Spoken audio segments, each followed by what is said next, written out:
पड़ोसी मुल्क पाकिस्तान की एक और चालाकी और फरेब को भारत ने नाकाम कर दिया है।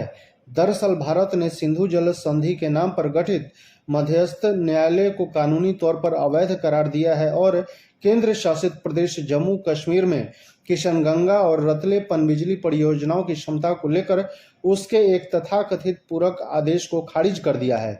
पाकिस्तान इस फर्जी मध्यस्थता न्यायालय की आड़ में भारत पर दबाव बनाने की कोशिश कर रहा था, लेकिन उसकी चालाकी कामयाब नहीं हुई।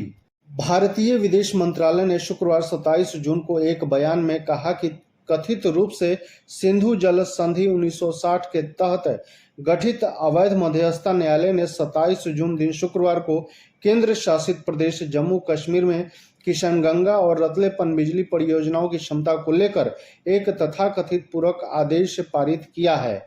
भारत ने कभी भी इस तथाकथित मध्यस्थता न्यायालय के अस्तित्व को मान्यता नहीं दी है और भारत का मानना है कि इस तथाकथित मध्यस्थ निकाय का गठन अपने आप में सिंधु जल संधि का गंभीर उल्लंघन है और इसके परिणाम स्वरूप इस मंच के सामने कोई भी कार्यवाही और इसके द्वारा लिया गया कोई भी निर्णय या आदेश भी इस कारण से अवैध है।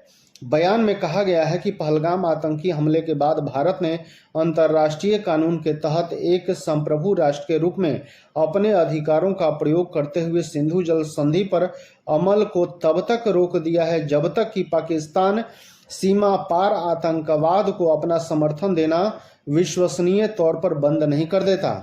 भारत अब संधि के तहत अपने किसी भी दायित्व का पालन करने के लिए मजबूर नहीं है। इस अवैध मध्यस्थता न्यायालय के अलावा भी मध्यस्थता के किसी भी निकाय के पास भारत के संप्रभु कार्यों की वैधता की जांच करने का अधिकार नहीं है।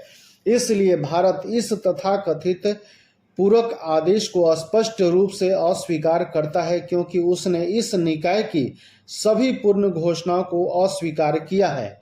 भारतीय विदेश मंत्रालय ने कहा कि पाकिस्तान के इशारे पर यह नवीनतम नाटक आतंकवाद के वैश्विक केंद्र के रूप में उसकी भूमिका के लिए जवाबदेही से बचने का एक और हताश प्रयास है।